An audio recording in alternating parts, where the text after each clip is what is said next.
Apparently, Jabbar was trying to plant bombs before his rampage in New Orleans down Bourbon Street that killed 14, which is really frightening. But what's also quite frightening is that apparently the bombs that he placed were using explosives that had just never been seen before in America.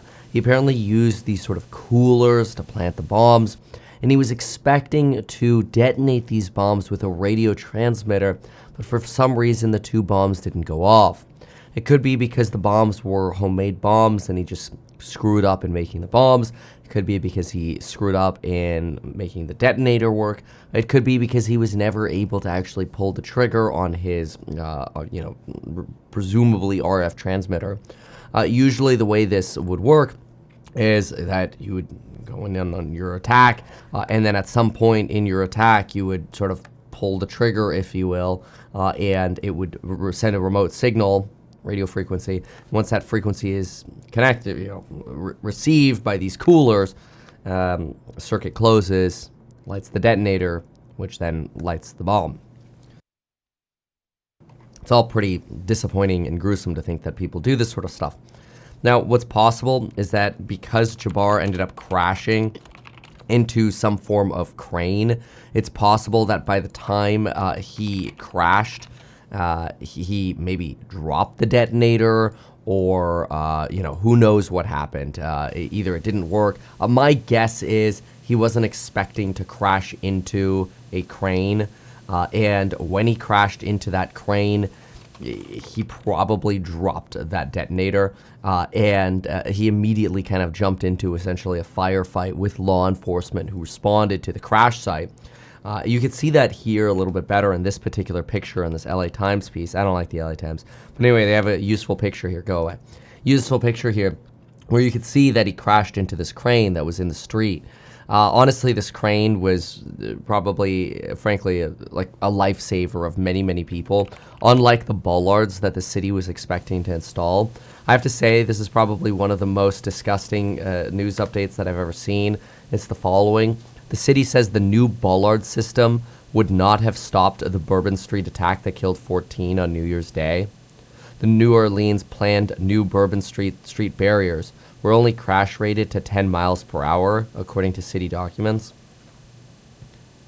What the hell is the point of bollards to stop vehicles if they're only going to stop something going 10 miles an hour? Shout out to Oscar here for saying, I think they are trying to make sure the city is not held responsible for anything. Exactly. And then 10 miles an hour, are they protecting against runaway wheelchairs? Yeah. This is pretty ridiculous. This is the kind of work that our government is spending our tax dollars on to protect us with.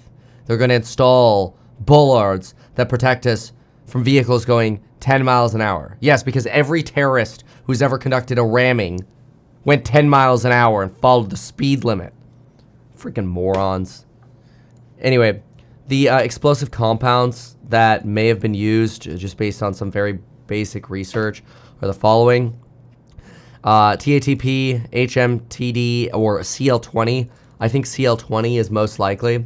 The reason I think CL20 is most likely is because it has no known terror use, which a lot of things don't have a terror use. I mean, these don't either. This is very expensive, and it's a highly energetic material, military-grade explosive.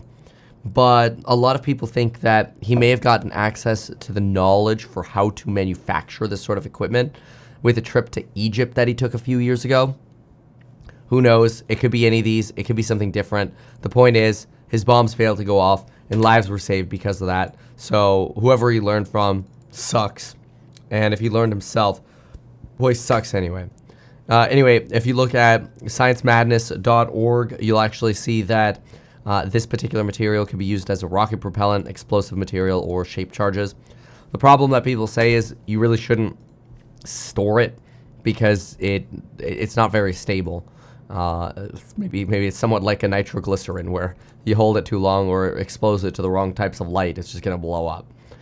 Anyway, a lot of people don't think it had anything to do with his deployment to Afghanistan because in his deployment to Afghanistan, he was a human resources IT guy. Probably didn't have access to bombs. That said, he did try to burn down his Airbnb where he was making some of the bomb equipment. So some people believe he tried to assemble the bombs here and then quickly take them to Bourbon Street and plant them. Apparently, he was trying to burn down this Airbnb to cover up the evidence, and he put fuel everywhere, basically. But where he lit the fire, the fuel actually burned up before it caught anything else on fire, and so the fuel burned itself out, and the property didn't actually burn down. This is why, you know, there are some people like, how come they didn't discover the fire until hours after the attack?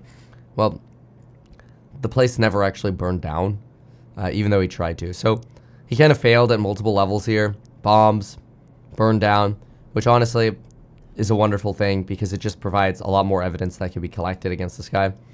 It's also worth noting that there are definitely some inconsistencies with what we're hearing from the FBI.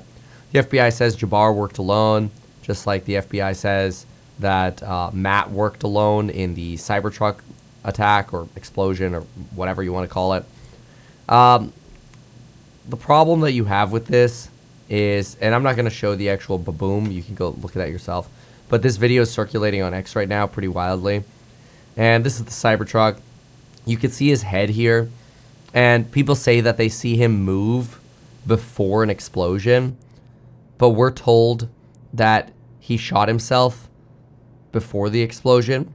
But how come he's not slouched over the steering wheel or whatever if he shot himself? So this leads some people to say that he was either shot afterwards by someone else, which I feel like would, you know, witnesses would have been watching and seen that. Some people say that he never actually shot himself, that they're lying. Some people still don't believe that this is Matt Levensberger, especially since he's been featured in, you know, even TV shows on Green Beret work.